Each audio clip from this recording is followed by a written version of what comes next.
What's up, everybody? This is your girl Erica from the Classy Clown blog. Welcome, Freedom Friday, Skynet Special Friday. I'm talking about a serious topic tonight because I think it's important as we go into the new year. How do we plan to reach people? How do we connect to people? We have to know the landscape, and we have to be prepared. So I brought somebody who is a deep thinker. One of the people I admire here on YouTube space because it's hard to do something different than most people want to do. This is Mr. Dave Diamond Williams.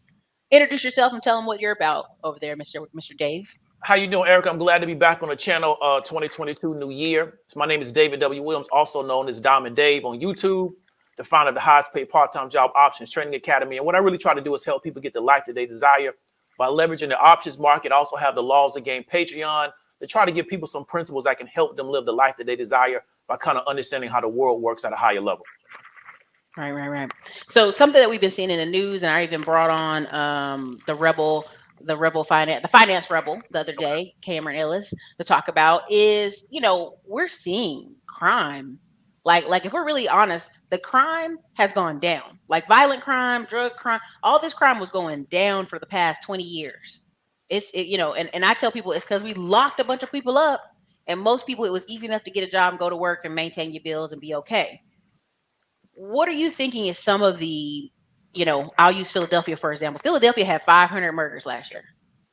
And the police is like, baby, we need you to snitch. I mean, that's basically what the police said. We can't do nothing with no information.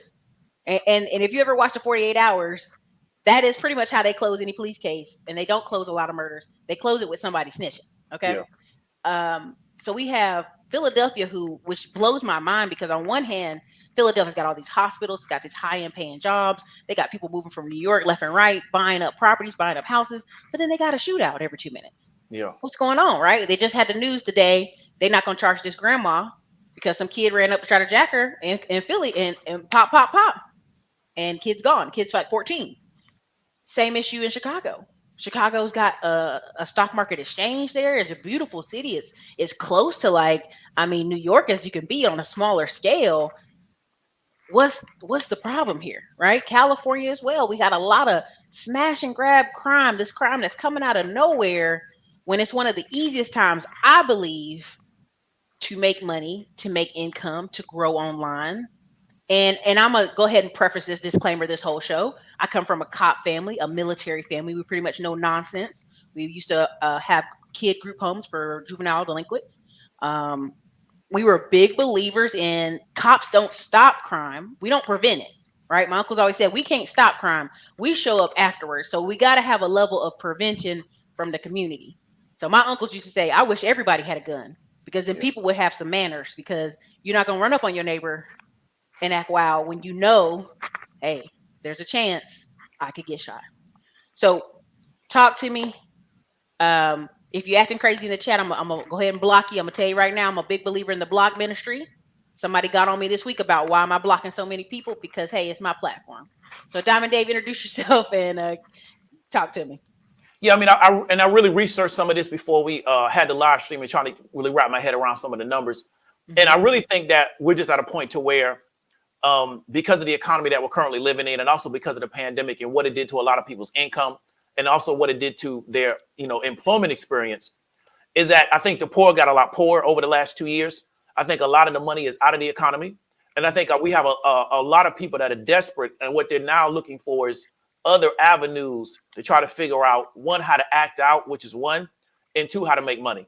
Mm-hmm. So we're seeing a lot of the crimes are really not even major crimes. They're like small scale attempted robberies or just crimes of passion that involve violence, or you're getting like the smash and grab type stuff, which is, a kind of like an organized attempt to try to do something. But one of the things that I've seen for years, and I saw this, especially when I moved to Atlanta, and I don't want people to take this the wrong way, but we just going to keep it real. There's no more hustles anymore. So you have a whole generation of young people that don't know actually what a hustle is. And so what they do is now they just try to figure out what's the way in which I can get some money. Let me try to rob somebody at the gas station that's pumping gas. That might work. It might not work. Let me try to rob somebody walking down the street. You see in Atlanta, let's take the wheels off people's cars. Let's break into people's cars and steal their stuff out of the car. And it's because you got this whole community of people that have kind of been trapped in this economy and they really don't know how to get out. And then now what they're doing is they're kind of expanding to other areas to try to figure out, maybe I can get some money in this area because where I'm at, there's nothing going on anyway. Right. The smash and grab. So, and I'm gonna hit it from Texas a little bit on the porch pirates and smash and grab. Okay. I think we have people, the Instagram life. They're watching cell phones. They're thinking somebody out there has more money than me. They doing more travel than me. They having more fun than me. They got more money than me. How do I get this money? Now, and first answer is, let's go get a skill. Let's go get a job. Let's go network. Most people are like microwave mentality. How can I get? And you can see it in my comments. People be like, "Well, Ericka, how can I get 1,500 a day?" I was like, "Today." Well, and I literally, not being funny, I wanted to play it out and see where it will. I was like, "Well, do you have a car?" I got my ex-boyfriend's car. Well, first of all, okay, there's already some mess in that story. So what I end up seeing is in Texas, people grab grab packages off porches, right? And UPS and FedEx, they may want to hide and act like, oh, these trucks getting robbed. Nah, it's the staff doing that. But the porch pirates are going through grabbing porches, grabbing packages off porches. You have to understand, if somebody's driving down the road, how many houses they'll pass through in a neighborhood if they just driving all day. I mean, they'll hit hundreds of houses. And so what they've made the law is, okay, well, we find you with 10 packages. We're going to get you with a misdemeanor. We find you with 20, 30, 40 packages. We're going to hit you with that lower level felony. We find you with 50 plus packages. It's a felony. You're going to jail 5 to 10 years and you're paying the money back. Well, people can hit that in a day. Yeah. They can get that in a day. And so when I tell people these prisons are going to fill back up, I'm not saying it in a joking way. I'm being really serious. These people are setting the stage for a massive amount of people to go away and be in prison, and the reason be so silly. Also, you have the smash and grab crime. To me, is it's part of it's anger and part of it's money, right? People are smashing cars that they can see have nothing in them, Exactly. right? Nothing. Now, there's something. I'm gonna pick on this man I saw one time. He was walking around the parking lot, and I saw him pulling the door handles of cars. Brother was looking like, hey, how you doing? And I said, come on, man, brother, what you doing? I can see what you're doing. I don't know if these other people are noticing, but he was just going around. And what happens is every week we'll get my friend's on next door. She's in a nice neighborhood, and people be like, "Oh my God, someone came and stole all this stuff out of my car." And people be like, "They broke the windows?" No, they how'd they get the car? I left my doors unlocked, and they got everything out of my car. And you can see people in the comments like, "Baby, we gotta lock these doors. This is a great neighborhood, but you gotta lock the door." But there'll still be people upset, like, how dare them steal from our cars? That's our private property.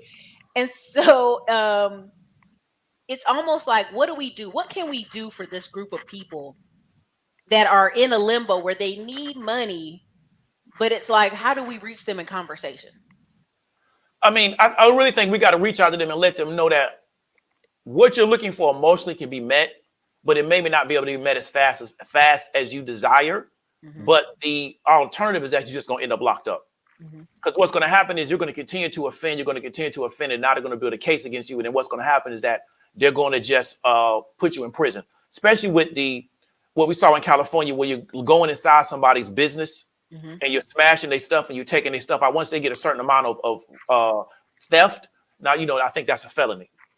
Yeah. So, and it can also be considered strong arm robbery.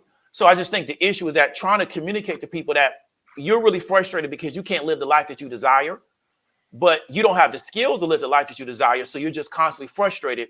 And then now you're acting out your frustration. And it's going to continue to ramp up and ramp up and ramp up until they just essentially pull you out of the community and put you in prison. So I just think we have to try to figure out how to communicate that to people, and the people that really desire to get that alternative or take it. And the rest of them just going to end up incarcerated, because I really believe that every few years, there's going to be a run of people that get caught up in whatever's going on, and they just end up getting incarcerated behind that. Yeah. Then it calms down a little bit, and then it builds back up, and they do it. Because when I first moved to the A, I want to say 2012, 2013, a lot of younger people were doing the green dot scam. They were doing a lot of the other financial type scams on a smaller scale. A lot of those people went to federal prison, because that was a wave of people doing that, the credit card stuff. Yep. Little Flip, the rapper. Exactly. So that's how they got caught up. And then once they got rid of that group of people, then it kind of calms down, and then we create another group of people that do it. But the biggest challenge is that we don't come in after we incarcerate people and say, okay, let's try to educate people away from doing this.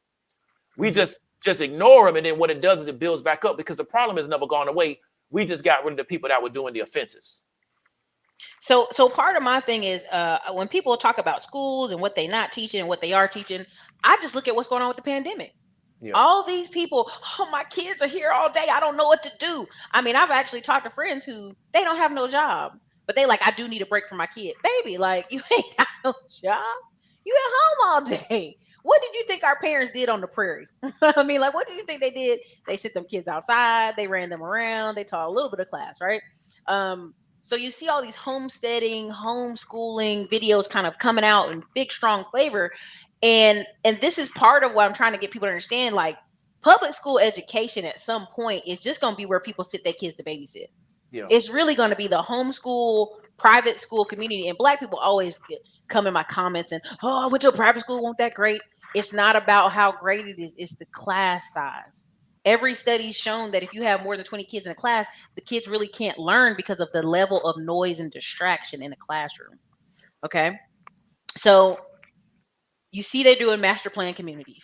And I tell people, your children ain't going to be able to go to a school where they'll be able to interact with other types of kids because it'll only be kids from that neighborhood. Yep. It'll only be the kids from that neighborhood work at that Chick-fil-A at the corner, that work at the grocery store right there. Everybody is in that master plan community. A lot of that is happening. Okay. Part of what I think is a good solution, and I know people think I'm being harsh, is we need to do a whole nother roundup of sweeps where these kids need to be gone to Job Corps. There's this big anti-push for be careful. Oh, no college. You don't need no college. College is terrible. And this, okay, no problem. But your son can't be 17 to 25 loafing. Yeah. That's just the truth of it. Right. And only reason I say sons, I know there's women out there acting crazy, fighting, doing all this crazy stuff, scamming. But who's going to get the harsher jail time? Your daughter or your son? It's going to be your son. And so when there's a website I showed called constructiondive.com, they are like, we're so short. We'll teach you. Come out here. We'll teach you. You even had Rochelle Ward on the other day. Hey, we'll teach you on the job. Micro Dirty Jobs is coming out. And I feel like it's a propaganda show. To be honest, I feel like Micro's Dirty Jobs, they're like, hey, you want our company to interview you and see what you need? Well, every company that worked with them the first time around had a slew of employees apply. They never needed to do any more marketing. It solves multiple problems, right? How do we get some of these? Is it an after school program? Is it a 6-month apprenticeship program? What is it can we do? Because I see Atlanta and I know Atlanta's got the problem. Yeah. Right. I mean, they're in an affluent city, if you want to say it that way. And then there's still people moving there, no money in their pocket, being dangerous. I mean, I just think, like you said, you got to create the programs. You can create them, integrate them with school, but we got to kind of get the word out, and we have to try to figure out how to change the narrative that these jobs can help you get what you want. Mm-hmm. Because I'm a big fan of that. People don't ever want the thing. They want the feeling that they're going to get from the thing. Right. So how do we communicate to people that what you really want, the desires that you want to get met, can get met through these particular avenues? Because many of them think, well, the only way I can get my desires met is to be this Instagram celebrity, mm-hmm. is to be this particular person that's, got the big cars and the big houses, but nobody knows where I really got them from. Mm-hmm. Is the person that's out here running these financial scams. That's the only way I can get my desires met. So then how do we communicate to people that you can also, the feeling that you want of importance, the feeling that you want of autonomy, the feeling that you want of independence, the feeling that you want of control, you can get those feelings met through these particular avenues and create a marketing campaign around that. And then it's just going to be about consistency. Because we talked about, I know people don't ever want the thing. They want the feeling they get. So they don't want the car. They want the feeling they get from having the car. They don't want the house. They want the feeling. So then how do we figure out what feeling do these young people really want? And how can we persuade them that they can get that feeling through these other avenues? And then we just got to be consistent with it over time. And also, when people are successful, use those case studies as attractive characters to promote that back to the other pool of people we want to continue to bring in. Right. And part of what you're saying is spot on. I think of Robinhood, how Robinhood introduced stocks to all these minority people like, oh, yeah, you should come on over here. Like today, there was a video. A guy had been on Earn Your Leisure, but he said, what does every single house in America need? And I'm sitting there like, what? He said, a hot water heater. Yeah. and there's a company, A.O. Smith. AOS is the stock, but it's AOS A.O. Smith. They have like 1/3 of every house contract in America, and they've been around since the Civil War, 1874. Now they only pay a 1% dividend, but when I tell people about that, they're like, "Well, what's is it hot? Is it moving?" I'm like, "No, you should just own a share of it because like they've been around since the Civil War. They have Yeah. 1/3 of every house contract in America. Like, who gonna beat them? Who's coming through with better contracts than that? Do you know what I'm saying?" And Yeah. so like, you know, trying to get people to understand, okay, well, am I trading stocks? Am I day trading? I'm like, no, you should just own some of it as an asset class. Yeah. And people will look at you crazy like, well, why? And so I always say, because you can take a loan out on your stocks. Oh, okay, cool, cool, cool. And so it's almost like I'm trying to figure out what was the Robin Hood approach. Because I remember one point they had, what's his name? All night long, Lionel Richie out Yeah. there doing a Robin Hood commercial. And it was like, oh gosh, this is crazy. How can we, you know, is it going to be city by city? Because my feeling is, unfortunately, is New York and Philly are about to be the first two to do a big old. We about to come lock everybody up. Like I feel like the new mayor, the new police chief they have in New York is all about. We're gonna get them in the jail. Like I feel like that's where their standing is on this. Yeah, I do because we've seen this in New York before, to where I don't know if it was Giuliani. New York had a lot of issues with crime, and I think Giuliani kind of made it to where he put a big clamp down on a lot of that crime, especially a lot of that street crime. I'm not from New York, so somebody from New York can correct me if I'm wrong. But I do think you're going to see a city by city. In Atlanta, they're definitely going to have an issue because the crime is getting so bad there. You're having a lot of the smaller areas started to try to split off as their own city. They want to kind of annex and create their own scenario because they don't have a lot of confidence in the mayor of the city of Atlanta. But I do think you're going to get a crackdown. And I do think that they're going to take a segment of the population and just remove them from the community. The problem is that if we don't come in with solutions, in 5 to 10 years, we're going to be right back here where we started.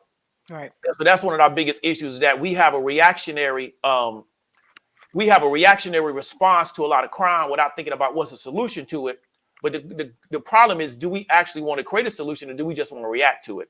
But I do think it's going to be on a city by city level, because we can't allow crime to get to a certain level, because after time it just gets bad for business. Yeah. And almost, I hate to say it, but like even when it's like the boiling frog, it's like they wait till like, I mean, the pot is hot. Like, oh, I got to do something today. You're like, baby, or people talk to me about their car getting repossessed. I'm like, you had 90 days before this got to this point.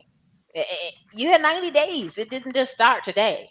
I feel like when you talk about there's no more hustles, that whole DoorDash, Uber Eats, that should be short term and temporary. But I'm meeting people who've done that, who are driving Uber for 5, 6, 7 years when I go to Miami, who've been driving Uber for 5, 6, 7 years. Like I remember I ran into a brother who's from Philly in Miami, and I was like, hey, thank you for picking me up. They knocked off 2 of my rides. And he was like, yeah, if you don't speak Spanish, they'll do that here. And I'm like, this is crazy. We in this city, Miami, and because I don't respond to you in Spanish, which ain't our language here, I'm not getting my rides. It was a brother from Philly who had to pick me up, right? Yeah, mine is like that. And so even the little simple hustles of driving your car around all day, that's getting locked out from people too. I remember this study. My computer might cut off here, and I'm gonna switch over to my cell phone. Okay. I'm gonna tell y'all right now. If it happens, we're gonna switch over to the cell phone because I have my light over there. They did a study on Hispanics in Texas. If I can name it, it's from University of Texas. You can find it. It's a study where they followed these children, like 1,000 or I think like 3,000 children for 25 years, all over, Hispanic children all over Texas. And they like, all right, we're gonna follow these children, and what's gonna happen is they're gonna fill the gap. Now, what's the gap? It was attorneys, lawyers, accountants, doctors, everything you can think of where, let's just go there, majority are white people right now. Okay. They followed these children for 25 years. Guess what happened in the 25 years? What happened? 95% of these people, these children did exactly what their parents did. If the parents was in construction, they was in construction. If they was a cleaner, they was a cleaner. They just had a company that was better, maybe bigger. It was like 5% actually did something different. Now, people were just shocked, like, oh, we have to really work on our school system here in Texas now because we have to be able to show these kids all these programs. In my mind, first thing I'm thinking is, y'all had to follow some Hispanic children for 25 years to figure that out, that majority of kids will do what their parents do. Yeah. So if they're going to do what their parents are doing, and it's a positive thing, what do you think these black kids are doing? Yeah. Because your first teacher is your parent. Yeah. And so this one guy said, well, we need to start taking parents to jail. We got to start taking parents to lock them up for child missing school. Do you know these women don't even know their son or daughter skipped school and they Yeah. at work? So I don't know if it's a parent thing. We have to start enforcing it on parents. But I almost feel like the parents now are experiencing, well, kid ain't been in school all year because of the pandemic. Oh my God, I have to do something with them. Will you think that is a better approach, maybe hitting the parents up instead of the kids? I mean, we can go after the parents because they're responsible for the children, but the question is the parent even capable? That's one of the questions. Mm. Because I don't think if the parent was capable, the child would be doing what they'd be involved in what they're involved in. So what we have is that a lot of these families are not really on a really, they're not what I would call uh, they're dysfunctional. So the child is really a byproduct of that dysfunctional family. So we can Mhm. go after the parent, but then what if our only choice now was to incarcerate the parent? Then now what happens to the child anyway? Right. I just think that we maybe want to look at it from more of a comprehensive standpoint, because if we just attack the parent, and we know now that a lot of people have children and they're not in a position to raise a child properly. They never Mhm. were. So the child essentially is raising themselves. So of course Mhm. they're going to make a million and one mistakes, but they're making the same mistakes their parent made, because we're in a space now where the parent raised themselves. So this is the problem, is that we've let this go on for so long, it's now become a big issue. Mhm. And then what we're going to do is we're going to compound it, because we're going to just lock all the kids up. Many of these kids we locking up, a lot of these males have already had children. Yeah. Are they off the street? The cycle starts all over again. So, like I said, another 5 to 10 years, we're gonna have the exact same problem. And the reason I brought that up about the parents is I think of what did they hit Kamala Harris with? She was locking people up for weed in California, Yeah, of all the weed places, California. And then she was locking parents up for people with late truancy. She was the yeah, yeah, DA. That's where she got the name Super Cop, because she was like, I don't care. I don't care. Where the kids at? You know what I mean? Like that was her response. And so to my opinion, we've tried to block the parents up. That doesn't work. We like, I mean, let's go there. That one news story where it was in Baltimore, where the kid was like about to be 18 years old, but they was gonna have to put him back in ninth grade because he ain't passed no classes, and half the school was like that.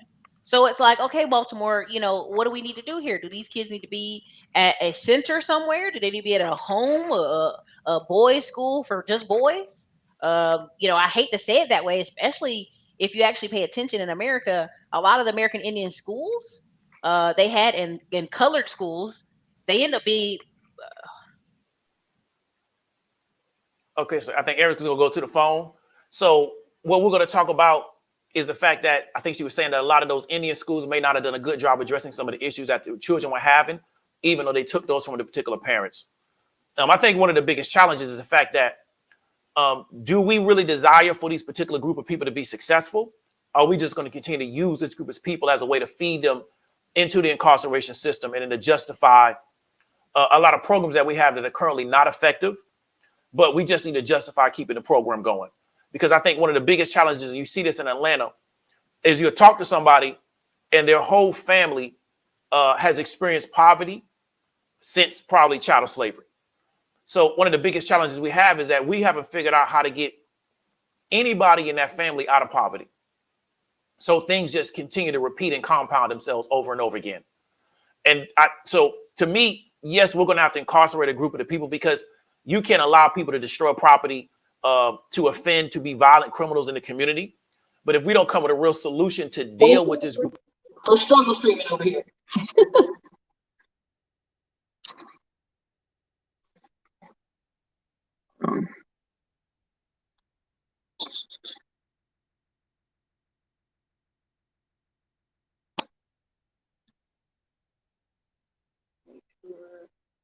Okay, hold on, let me lock out one. There we go. Can you hear me? Okay, hold on.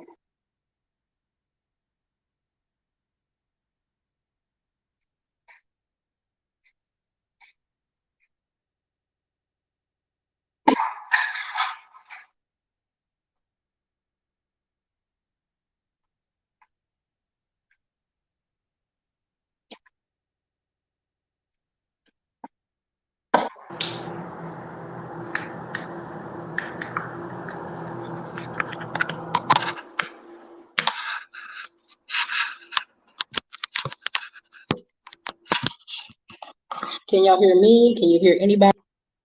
What can you hear?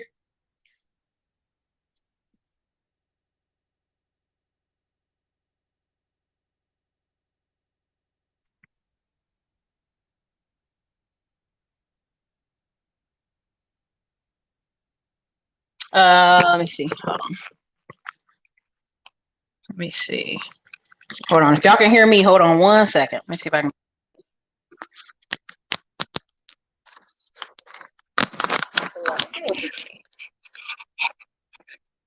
Hear Dave? Okay. Let's see.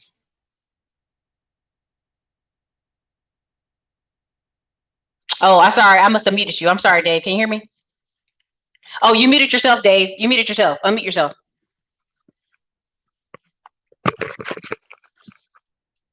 Uh-oh. Okay, can you guys hear me though?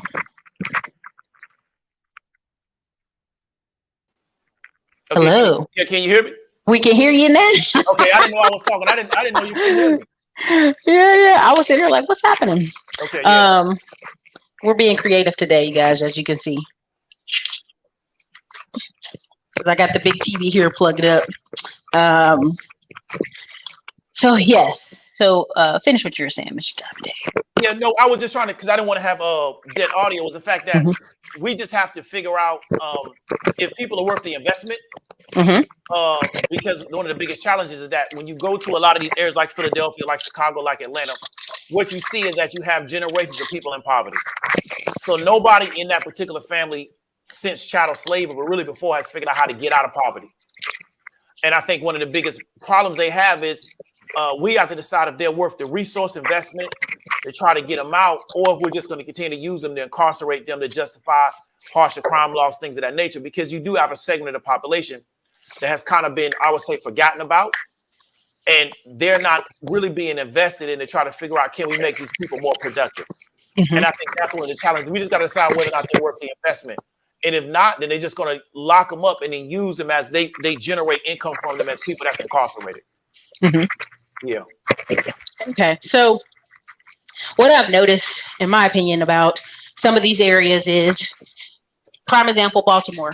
Okay. What are they doing in Baltimore? Baltimore, they're giving you your Section 8 voucher, but it's to the middle of nowhere. It takes you 3, 4, 5 buses to get back into the city. How can we get people out of poverty if we're going to put them in the middle of nowhere? Can you hear me? Yeah, I can hear you. Okay. How do we get these people out of poverty if we're going to put them in the middle of nowhere? Yeah, I mean, that's going to be an issue because, like, the problem is that they're most likely going to be having to work inside Baltimore unless they get that UBI. So then the problem is they're going to be challenged by having to travel. Now, Atlanta has already done this. I want to say maybe mid to late 90s, they got rid of a lot of their projects. They moved everybody to Riverdale. They moved everybody like to Union City. They moved people out of the city because they want to get rid of their projects. Like I said before, is that those areas now just became higher crime areas because there was nothing else going on, and they just gave people Section H vouchers and just told them to get on down the road. So that's kick rocks, basically. Exactly. That's the problem. And so, like I said before, is that we have to decide, do we really want to invest in these people to try to make them productive? Or are we just cool with keeping them where they're at? I prefer to invest in them to try to make them productive. But you have other parts of our society to figure we can make profit off them staying right where they're at. And they have the ability to influence policy to make that happen. So then they'll be in favor of just kick them out of the city, give them a Section 8 voucher, give them some UBI, because we know we can keep them in that same cycle that's profitable for us, because we know that there's a particular company that's publicly traded that does private prisons. And so you can invest in incarcerating people. Yes, ma'am. Yeah, and I saw some of the comments, I'll ignore some of them, where people are like, well, you don't have kids, so you think homeschooling is okay. Y'all, they don't care about your kids. I mean, I don't want to hurt your feelings, but that teacher at school, she don't care if you keep little Tina home today or not. Okay. So really your first child's teacher is you, whether you want the responsibility or not, it's you, baby. So, these same mothers that complain about they can't homeschool will make sure they go out of their way to make sure that child go to soccer every day, go to football every afternoon, every game, every weekend, every match. So, I mean, some of it's about choices. Yeah, and one thing about homeschool, because I have both my aunts were teachers and they retired as teachers. I think there's a misconception of what's the job of a school. In reality, the parents are supposed to actually teach the child, and the school's just supposed to introduce the stuff to them. Yeah. So the child's supposed to be able to go home and actually get taught by the parent, where the parents really just supposed to introduce stuff to them. I'm sorry, the school's just supposed to introduce it. A lot of people have the mentality that the child's supposed to get sent to school, and that's where all their education is supposed to come from. And I just think that may be an issue that the parent don't have the time or they don't have the financial wherewithal. But this idea is that I send my child to school and they teach my child everything. I don't know if that's going to 100% work. I don't know where it came from, but we got to get rid of it because I've got friends now. My friend is 34. His brothers are 28 and 27. Yeah. They never learn how to drive. And their parents' response is, well, they never signed up for driver's ed. That's not the school's job. Yeah. That's not the school's job. It's your job to teach your child how to. Didn't you learn how to drive? Who taught you how to drive? It's your job. Yeah. So, I mean, yes, there's some parents who don't have the mentality to teach, but at the end of the day, y'all, there's too many tutors out here, Silva learning schools, all this other stuff. Okay, all these other kids learn how to read and write and get tutors. You have to make time and make the money for it. Yeah, definitely. As much as that is a true answer, people won't. Like my nephew's 14 and know how to drive right now. He drive on the farm. He drive down the street. He go to the grocery store, help my mama do stuff. Come on now. Yeah. It's getting ridiculous out here. But will UBI help some of this crime or make it worse? I don't really think UBI really is designed to stop the crime. I think it's really just to make people accept the fact that they're not going to have enough money.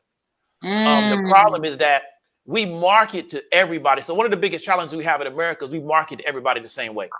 So whether you make $20,000 a year or you make $2 million a year, you're marketed the same way. So you desire these things because you think they're going to make you feel better, even if you can't afford them. And now because of social media, all these devices that we have, you're marketed to 24/7. So, when I was coming up, if you wanted to watch somebody that was living real good, you had to watch Lifestyles of the Rich and Famous. Now you just jump on Instagram and you see people that you think are living a better life than you, even though it might not be real, but you have that perception and you try to ask yourself, well, how come I'm not living that life? They seem to be having all the fun. They own this island. They in Dubai, yada, yada, yada. They always taking a trip. They always, they in Vegas. They doing this, that, and the third. How come I'm not living that life? And then it creates more frustration because you're constantly being marketed to that something's wrong with you because you're not living this life.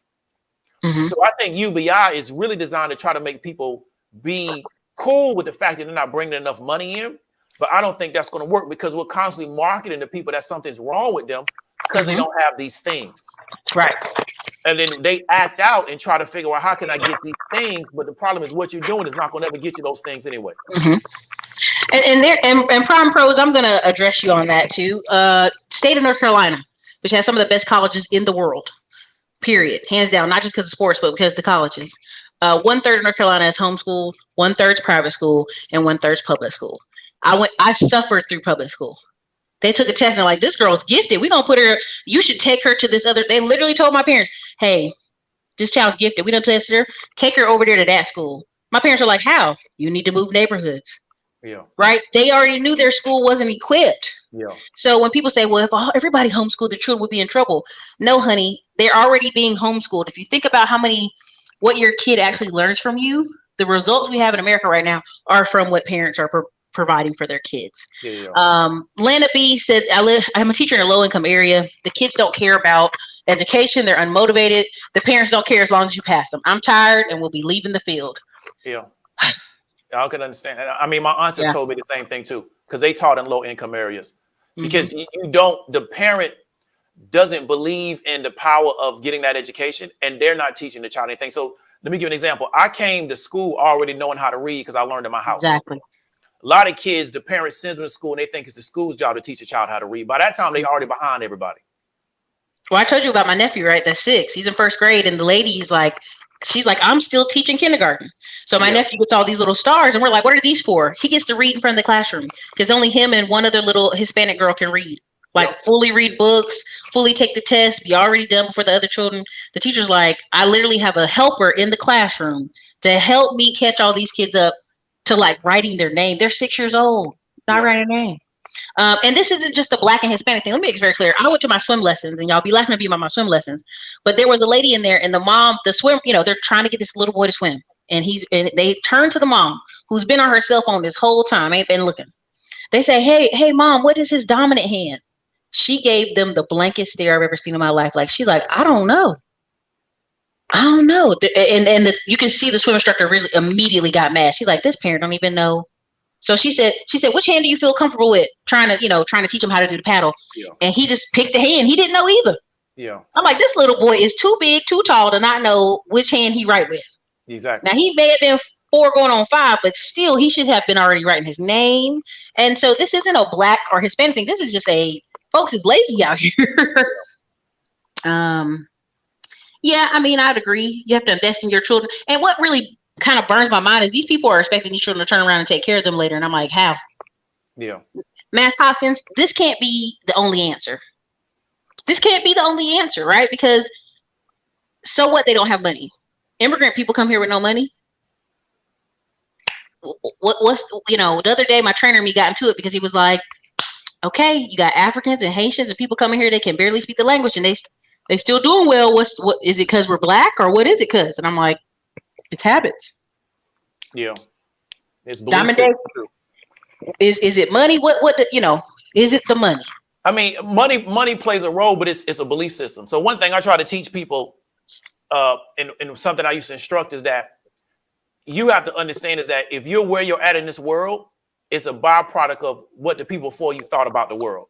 Mm-hmm. And so sometimes the only way you can change where you're at is your belief system. And so many people have bought into a belief system that they just can't change anything about their life. And they don't believe they have the power to change anything about their life. So everything is an obstacle. And it's not always about the money. It's really about the belief system. Yeah. Right. And so if you change your belief system, then you can change like what you believe you can do, and then you'll figure out a way to do it. But what we do is we have a belief system that we've been carrying literally for hundreds of years that has taught us that we just have to accept what this particular situation is, and there's nothing that could be done about it. And it's our, because the belief system keeps everybody where they're at. Yeah. And so a lot of it is a belief system, and then you're socialized in this belief system. So that's the thing, is that most people can't accept, if I'm really going to change my life, I really got to look at my belief systems. And what was I taught about how the world really works? And the people before me thought the same thing, but they were in the same exact position that I'm in right now today. So maybe I need to kind of change my belief system to put myself in a better position. And I think that's the kind of work that we need to look at. Does the money play a role? Yes. But I think your belief system is more important than how much money you got. Mm-hmm. Now, I will say environments matter, right? If you're living in stressful neighborhoods, stuff like that matters. And this is one of our great coaching students who does a great job, Successful Children, out of New York. She used to work for the, what do you call that, UN? Basically, many parents don't realize that effective parenting goes beyond a roof over their heads and foods in their stomach and clothes over their back. Exactly. And so that's when we go to belief. So when you look at children that come from certain families, the parent believes it's my job to turn this child into a productive adult that can be competitive in society. Other people have children because I just wanted to have a baby, or they believe that God wanted me to have a baby. And so once you have the child, you don't have a desire to do anything else with the child. It's just my job is to feed it, clothe it, and try to make sure it stays out of a lot of trouble. So it's a different belief system, because like you talked about before, people investing in their children because they believe that's what they need to do to make the child successful. I got a family member that lives in Alexandria, VA. What those people do for their children, they invest a lot into their children because they believe that's what I need to do to make my child competitive. Right. So I just think, like we talked about before, what do you believe it's your role in the life of the child from the gate? Why did you even have the child in the first place? Right. Yeah. She's like, how do we help the kids who we already know their parents aren't going to be competitive, though? And I was going to give you one example. Dolly Parton, who's from the Appalachians. Okay. Let's just go there. They're heavily poor. Yeah. Heavily poor. Money. It's not the money issue.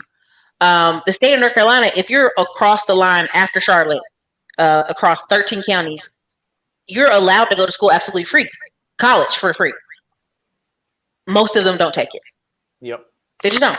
And so Dolly Parton made this thing where she said when she was growing up, it was so hard to get to the library because you had to go through these hills and mountains and walk and all this other mess. You know how people act like they had to walk 50 miles. So they have this book program where they'll mail your child a book up to the age of 7.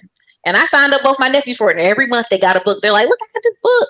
And it was just one book. But I said by the time they're from 3 years old to 7, this child's got 40 books in their house. Yeah. Almost. And so that's part of what I think we could do to help kids. You got to get them exposed early and often. But what's your thoughts on that? I mean, we just got to, like you said, is try to figure out how can we create an incentive for the children, attach it to what they want, and then just be consistent with it. And we're not going to get everybody, but the job is to try to get enough people to create some type of long-term change. Because over time, you can create more and more change if you're just consistent with it. But we just have to decide that we want a group of we have a group of people that we believe they're worth the resources. We believe they're worth the attention because we believe it's going to be better for our population long term. As opposed to another group of people say, well, you know what, we segmented this particular part of the population. We figured out how to monetize their failure.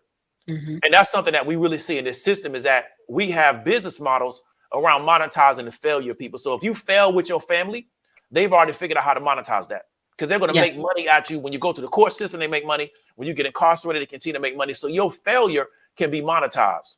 So we got to figure out how can we take people and say, you know, we're not going to try to monetize your failure. We're going to try to figure out how to put you in the best position to be successful because it's going to be better for us long term. Yeah. We need to be like King Randall. I don't know who that is. Be careful. And be ready to snatch up these public schools that will be shutting down for good. So there's something I've been saying for a while, and people ain't gonna like me, but there, even me and you talked on this before we went live. There's a man creating a school in Dallas, and he wanted to do it for just boys, and then people start getting pushback. So now he's like, "Well, we'll make it an inclusive." But I'm like, just make it for boys. Yeah. Go and make it for boys. If people got a problem with it, they ain't got to donate to it.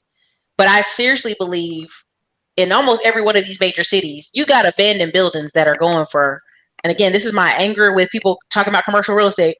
You got buildings going for $400,000, going for $200,000. My private school I went to was half church, half a bunch of mobile trailers outside. Yeah. And then we got to do tennis and golf and all this other stuff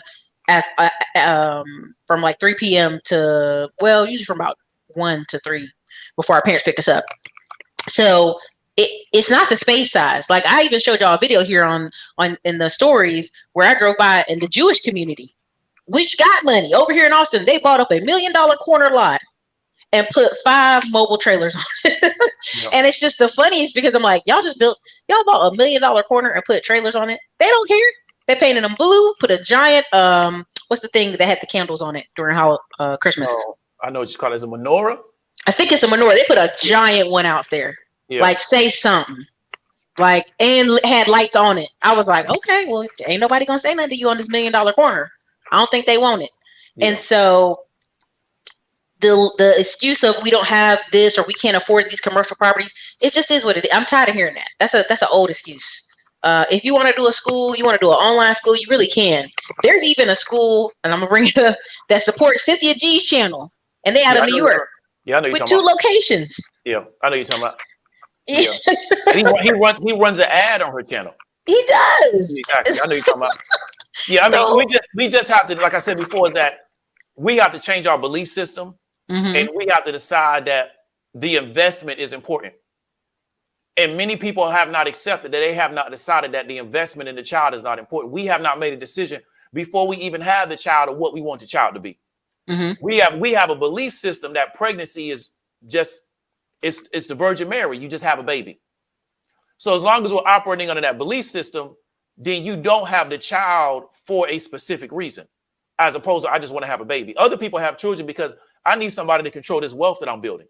Thanks. So I'm having this child, and then I got to educate this child to control the wealth that I'm building because that's the reason why you're here. You're not here just because I was in the heat of the moment. Right. And so that's a belief system. And so we got to understand that our beliefs are keeping us where we're at in our society. And really the only way to change is actually change how we see ourselves in the world and what we think our role in the world is. Because other people that we're competing with, they see themselves differently than us. Yeah. I mean, I was just like, oh, how much are land lots? I'm going to just struggle. I ain't never going to be able to find no land lot. I literally went on Facebook, and that's why I'm teaching a private video. For the people who are members of this channel, I think you get the private video on Sunday. I literally went around and found land lots for 10K, 30K in Texas. And people are like, oh, there's no way you found it. I'm like, I'm showing you literally right here. This is how we found them. There's like 20 acres near a couple places that I want to build houses on. 20 acres for 300,000. Yeah. And people, and so I told two people here in Texas, oh, that's way out there. I'm like, but that's just it. Where we live in North Austin was way out here till they started building. Exactly. This over here was way out here till they started building. Yeah.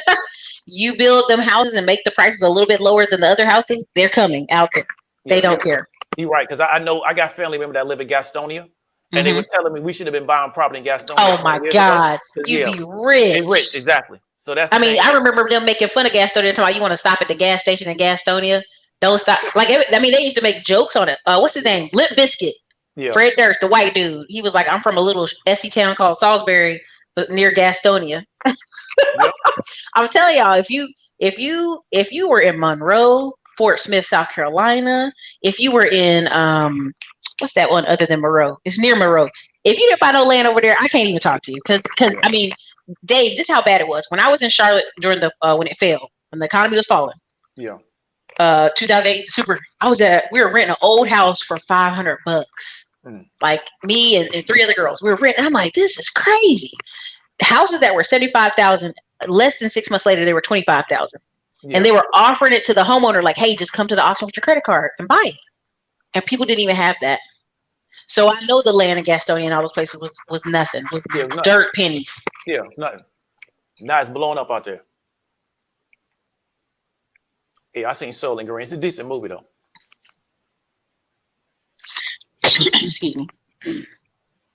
Listen, I mean, again, we're gonna deal with the fact that they're here now. Yeah.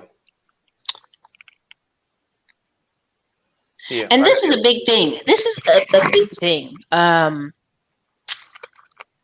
Chicago is a tale of two cities. This is the same thing with New York. When I meet New Yorkers, they act like they don't know nobody who works in the stock market or around the stock market. I'm sitting here watching the Boiler Room thinking everybody in New Jersey must know about the stock market, right? Yeah. Like everybody.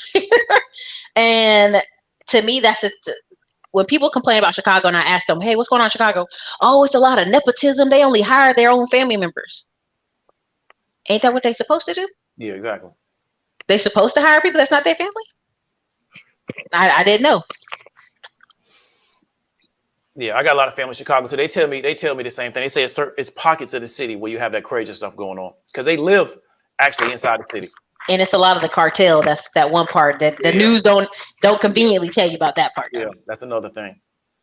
The fact that you got Sinaloa in the United States. Yeah, the news I've been seeing out of New York lately, that's why I'm just telling you, I'm like, you know, when that man bit that woman's face, I already knew. I said, y'all, they about to come round y'all up. Yeah. They about to come stopping. When they were legally stopping and frisking people. And nobody in New York was like, let's tear this city up. I was like, y'all about to go to jail. Y'all about to go to jail. That's literally old school World War II tactics, stopping people, frisking them on the side of the road, military tactics for a martial lockdown. So when people try to say, oh, New York's the best city ever in the world, I'm like, maybe. Yeah. Where are we at? New York's a tough city, though.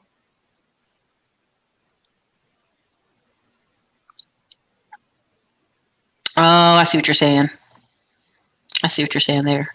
Yeah, and there's a book called Outliers where they followed children, smart children and poor children. And again, it's the access to activities and exposures and things.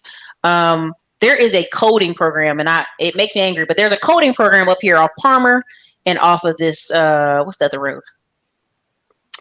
I forgot the other road. But if it's over here by Palmer, there used to be a ton of black people by Palm Springs. And if your parents drove that way, they could see the sign and take you.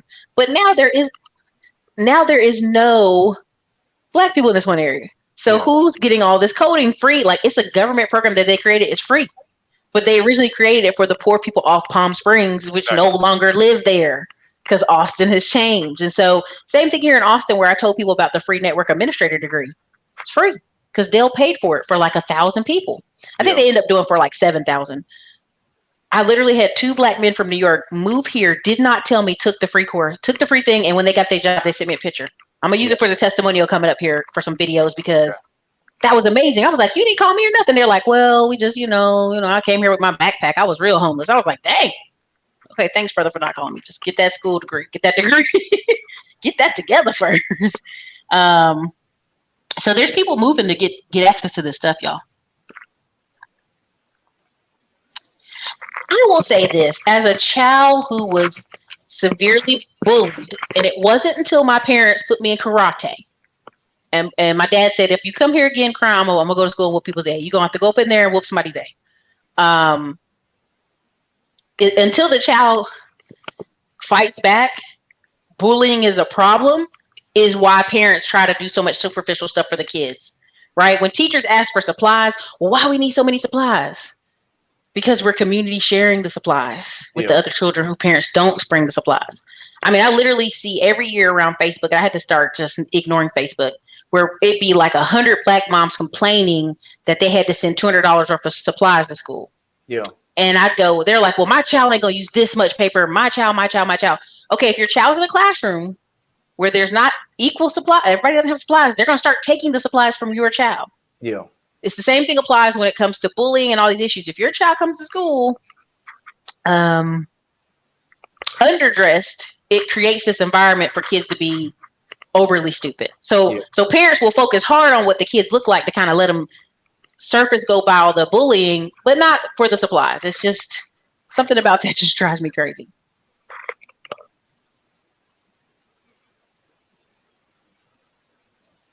Jordan's in Prada. I live in Memphis and I don't. The city is stressful, see all around with it. So Marvin tries, here's the thing about Memphis. Memphis is just it's always been a transitory city. Like if you actually know the history of Memphis, Mississippi folks stop through Memphis, and then before they stop from Memphis to go out, they go to Chicago. Yeah. And then Indiana, right? And then they go back down. It's like you literally the state of Mississippi has all these records about all these people who inherited land. Their number one person who inherited land lives in Chicago. It ain't a white person, it's a Black person. So Mississippi's trying to figure out, okay, what we do. And that's why I'm teaching the tax lien course and telling you guys, they're going to push on these tax liens hard because some of y'all either going to leave that northern city and come and take some of that land that y'all own, that you ain't been paying taxes on, or it's going to get sold. That's just is what it is. But Memphis is very much a manufacturing hub, a factory hub. A lot of those folks just do factory work. To be honest, I think they'll keep those people working in Memphis in that factory work, because if they didn't, it'd be like shootout city all week out there. Yeah. That's a big hub for transportation, trucking. Pretty much every time you go on Indeed.com, a trucker coming out of Memphis. Yeah, big FedEx hub too. Mm-hmm. Yeah. Yeah, Memphis ain't going nowhere. It'll be here. What do you think about that? I'm gonna let you read that. So in the 90s, lower middle class Blacks, Asians went to the same schools, and oppression was not a subject like today. I didn't go to school with Asians in the 90s or lower class whites, but maybe because I'm from the South. Mm-hmm. So I don't know what the subject was at that time. So that could be true. I'm not sure. I mean, maybe that's depends on what part of the country that you went to. Mm-hmm. But I'm not, like I said before, is that I don't think it's about the school. I think it's about belief systems and identity. And one of the things that I learned from a teacher is that we can take two people and we can give them equivalent education, Mm-hmm. but what they'll do with the education is different based on how they've been socialized. And so I just think really we kind of got to work on belief systems and how people see themselves. And then that kind of determines what they think their role is in society. Because I think one of the biggest issues we have with our young people is, what do they believe their role is? What do they think? Why do they think they're here? What do they think they're supposed to be doing? And I think a lot of times that belief system determines their activity in the world. Mm-hmm. Yeah. Faye, this is something I've talked about. Again, I'm a big believer. If you are on my channel, you have not read the book, The Disintegration of Black America, I want you to read it. Okay. Because when you realize, it can apply for white people too, but if you read it, the middle class and the abandonment class. Several people we're complaining about right now is the abandonment class. Yeah. You know, back in the day, they'd be able to slide into a factory and get on to work and have some kind of start in society. Now they're out here with limited hustle options. Yeah. Okay? Because that's why are people hustling? I need some quick, fast money. Exactly. Your brother is in the spectrum as far as same as mine. at the time, he wanted to hang out and be real and be down. Okay. And kids would be like, why are you over here? You from a cop family. You live in the suburbs. Yeah. What you doing hanging out over here in the projects? And my brother out here with a tattoo, and my cousins are like, you look goofy. You look big goofy right now. And so it's not always the money. It's again the mindset. How does this child see themselves? Yeah. And for me, every year our family from 12 years old to about 20 something. We went on a carnival cruise every week, all over the world. We done seen, you name it, we've been there. You know, for all the islands, Hispanic, you know, all these places, Panama. And I kept seeing people that look like us are real suffering somewhere. Yeah. They didn't believe in a cinder block house. That's 2 rooms. And so it's up here. How are you seeing yourself, right? So so even if you get somebody $1,000 a week, I'll tell you like this: we're taking my nephew, who's already very focused minded on. He's got to take over his grandpa's business because his dad is lazy, and the grandpa already told everybody, "Hey, I'm gonna go ahead and skip you and go and give it to the child." Let's take him to conferences and seminars where he can be interacting with people, so the mind stays up there. Exactly. Right, and that's the key. So even if you give these people UBI, you're still gonna have this crime. Yeah. $1,000 a week. That's $4,000 a month. I wonder what he thought he was gonna get in the street though. Oh, I'm just like, what was you looking for? You know, again, you have these same problems in the church community as you do out here. You just do. Every time I see a black church on the corner, I'm like, what are they doing for the community? Are they feeding the kids? Every year I see a backpack drive. I do see that. I see the haircut drive. But what other things are they doing to keep these kids kind of tighten up? And in Manhattan, this is what I'm saying is that many people, they are members of the same church their family members are members of. Mm-hmm. So I don't necessarily know if it's about the church. It may be about what belief systems are coming out of that particular church. You know, so that's the thing. So, you know, I don't want to get into like a religious discussion, but the issue is that like what belief systems are coming out of that church to where you have this continuity of people in the same place going on generation after generation after generation. Mm-hmm. Yeah, definitely. I mean, it's capitalism. Yeah, he said, finally, a real conversation. Y'all, I promise you, I will try. I apologize for the technical difficulty, but my biggest thing on YouTube is we could use this platform for so much good and really move some conversations and really do some big things. And we out here talking about whatever, women's or something stupid. And so it's like, I'm like, y'all, we could make millions. If you really look at, and I'm not telling nobody's business, but you know, from the Wall Street trappers to the Cherries to all these people, the amount of money they've gotten, affiliate money, getting these folks signed up to Robinhood accounts and Webull and stock accounts. I mean, Graham, Stephan, the amount of money they've got, you know, you may think $5 to $25 for people signing up for accounts is nothing, but think about thousands of people signing up. We could have that in the community for various things if we really pushed it. Definitely. But people got to desire the conversation. Mm-hmm. Yeah, that's true. Yeah, that's true. I'm thinking of that movie, The Police Academy. Now, see, this is the thing that people don't understand. Charles Bronson, Death Wish, and Police Academy, it was like the tale of two, times. Yeah. Like Chicago's bad. But then here's the Police Academy making fun and making you think, giving cops a personality.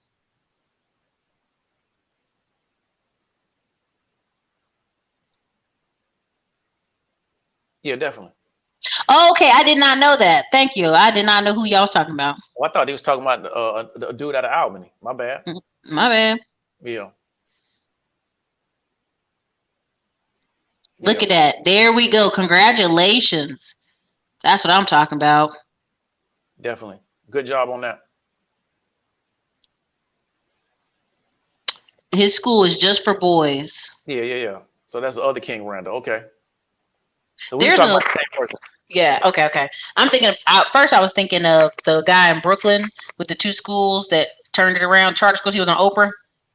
Yeah. This is a guy I think out of Albany, Georgia, which is a real small city, a little bit south of Atlanta. Yeah, I know about that school too, in Chicago. Yeah. A lot of people got schools quiet as kept.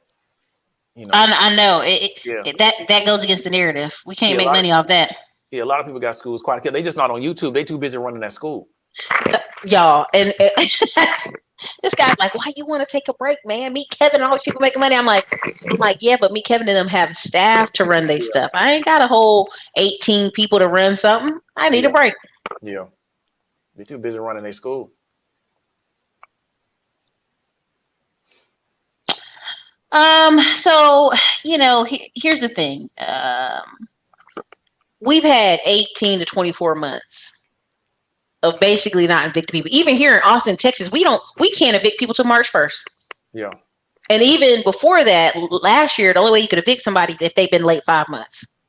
So at some point, we have to say, if your parents have been able to make rent for 5 months, there's something wrong in the house. It's not the pandemic. It's the skills.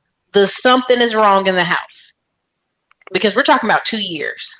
And I've watched, and I'm just saying from the sidelines, I've watched people the past 2 to 3 years grow businesses like crazy. I even had an increase in consulting calls from people who were Uber drivers who got $12,000 and $13,000 at one time from the pandemic. And they're like, oh my God, what do I do? I'm like, stop, take a deep breath. Like, you was Uber driving before, you might have to keep Uber driving. Like, don't lose it. And so I really hate this kind of the government's mismanaging the bailouts and all that. I just hate that. I hate it. Okay, welcome, new member. Yeah, I think I've seen her screenshot before. Mm-hmm. Let me see. Yes, but what again? Yeah, but this is the thing, Trice. I'm not gonna say that they're not crooked or they are crooked. But the issue is that is there opportunity for you in that city, or do you just believe it's so locked up you can't do anything? There you go. That's the question. Because Chicago is Chicago. So I mean, you can go back 100 years, Chicago. The question is, do you think there's no opportunity for you? And if there's no opportunity for you, I don't know why a person would be living in the city because you can't get anything done. Or do you think there's opportunity? I just have to figure out how to build the opportunity amongst my little group, right? And I think that's how we should look at it. Right. Yeah, because I think, like I said, I have students out of Chicago, and I don't think we realize how much of a financial center Chicago is. Oh, yes. CBOE is in Chicago, the Chicago Board of Exchanges. This is a major financial city in the world. But our impression in Chicago was just a bunch of kids on the street shooting each other. Mm-hmm. Well, again, these schools are overfilled. Like I saw where they went all the way to Supreme Court for Michigan, and they ruled in favor of the school. The school is not there to teach your child how to read. And people were like, "Oh my gosh, Michigan's failing the children." I'm like, "No, the Supreme Court was like, that technically isn't their job. It's not their job. It's not their job."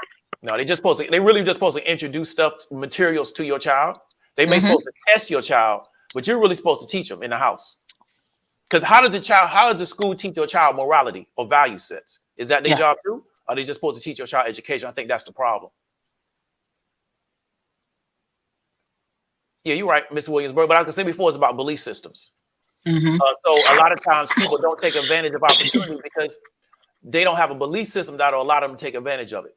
And I think that's what we need to work on is, really the belief system of a person, what's going on inside their head along with the programs. John, I completely agree with this. I watched interviews of people in the 1950s and 40s, and they were teenagers talking. And I was sitting there like, oh my God, these sound like grown adults. Yeah. Like they were giving, like one video was about, this was later in the 60s. What are your thoughts on the Vietnam War? And are you going to draft? And well, I think blah, blah, blah. And I'm like, what? Right. So then they went back further and they're like, what are your thoughts on the civil rights movement? And it wasn't some redneck outside crazy. It was just like a regular white dude who was like, look, I don't want them to be hurt.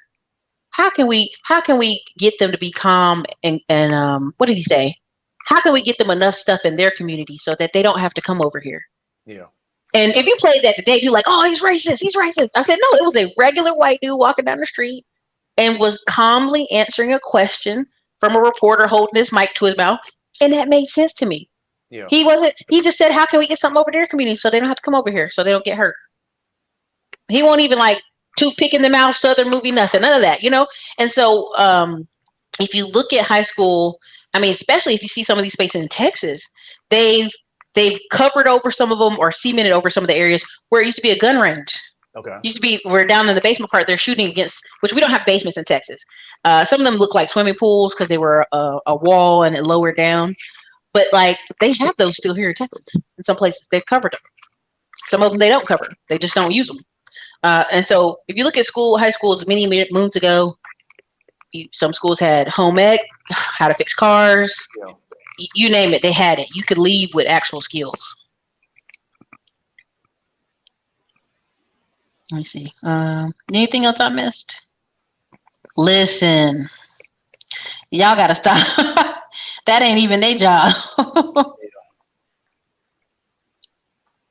And they don't have to help the whole city. They can just help a group. Mm-hmm. I don't think they can save everybody in the city, but they can start with a group of people. But it has to be what they want to do. Wow, yeah, I can see that happening.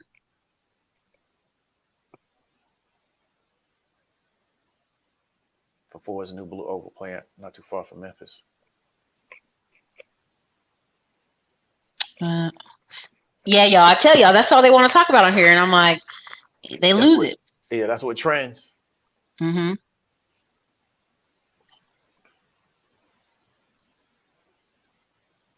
Yep. Okay, so I think I got most of y'all stuff out of here. We've been on here for an hour. This is not a conversation that's really going to be solved in one day. But I have a strong feeling what we're going to see is this summer in Philly, they coming in New York, they coming to wrap y'all up. Because every summer, without fail, I don't know if it's the heat, I don't know what it is, but Chicago, Philly, New York, y'all out here because it's hot, like y'all done lost your mind.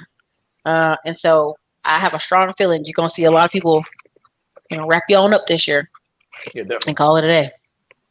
So even Tim Jackson, my pressure to him this year is he's gonna get a commercial space that has a basketball coordinate, so Black people in Dallas can go play basketball, and also he can do events there because it don't make no sense. Dallas, every 2 minutes you turn on the news, they kicking y'all out of places. Y'all fighting with the Koreans and y'all losing your businesses. This is crazy. So all these things play into how the schools interact and how violence is going to be. You don't have nowhere to work. You have nowhere to play. You have nowhere to send these kids after school. It's a recipe for not good. So, Dave, leave us with your parting thoughts today. Yeah, I just think, and we talked about before, is that I think you're going to see another spike in incarceration. They're going to figure out how to do it because a lot of the macroeconomic pressures being put down on a lot of lower income people without any solutions. Their solution is just going to be the incarcerated. But I think if we decide that people are worth the resources and they're worth the time, we can't help a certain group of people and try to figure out how to create a change. But it really has to start with people's belief systems. They have to believe that their life is worth changing and they want to do something different with their life. And that's what I really think we need to make the start. And then from there, we can start to try to create some continuity or some sustainability for these particular people. But I'm optimistic about it. However, it has to be like a 50-50 between the program and the people that are getting or receiving the benefits or receiving the resources from the particular program. And here's the thing: when people say, "Well, it's a single parent mom thing," it's that issue. The white community right now, almost 30% of white women having kids are out of wedlock. Right, so 40% of all kids in America being born right now are to non-married parents. So we can't rely on that old wagon wheel, like, well, it's not two parents there. Like, we have to have a conversation that includes how do we educate kids. And I remember my friend saying Hispanic and Black kids, if you couldn't show them where it was going to make them some money, they didn't care. They be in the senior classes not caring. And I understand that.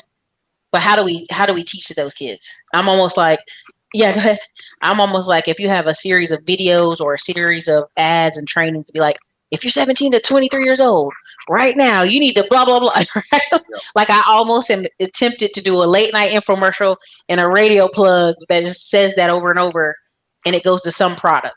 I don't know what product, but there's something I'm thinking of. And I feel like I could do that nationwide at this point. So thank you for supporting the channel. Again, thank you for coming on today. What videos can they reach out and see from you this week? What are you hitting on this week? This week, I think tomorrow we're going to talk about why there's surplus labor. So why it's dangerous to be surplus labor in this economy. That's something that a lot of employed people are going to have to deal with in this new economy. So I think if they reach out, they check into the channel tomorrow. So it's Diamond Dave on YouTube. We're going to kind of talk about the why as an employee in this particular society. We're not telling you not to get a job, but you really want to understand that it's really the job of your employer to create a surplus labor position because that benefits them, but it also is detrimental to you. So you want to kind of understand some of the things that Ericka's talking about on this channel from a skill standpoint. It allows you to create the differentiation to where you do not become surplus labor. But if you don't, you will become surplus labor in this economy because it benefits the employer. So we're going to go into that and try to give you some solutions to that particular problem. Gotcha. Okay. And this is a good one to close out in, and we'll think about that on another time. We need to ask ourselves, why is this crime surge allowed to happen? Yeah, we've been talking about that a lot. Well, we know why, but we've been talking, especially like in New York. There you go. New York, Atlanta. We know why, but especially like in New York. Yeah.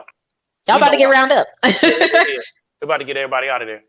So, okay. All right, you guys. This is your girl, Ericka from the Classic Line blog. Please go check out Diamond Dave over his channel. We've shared him on the community wall, and we'll share him some more. I think you guys have got to prepare yourself for what's coming. There'll be a lot more car break-ins, a lot more packages off your porch. But how do we make money from that? How do we help children and make money? I mean, invest in certain shares in certain communities and invest in certain programs. That's some of the things I'm thinking. So thank you, Diamond Dave, for coming through. Appreciate it.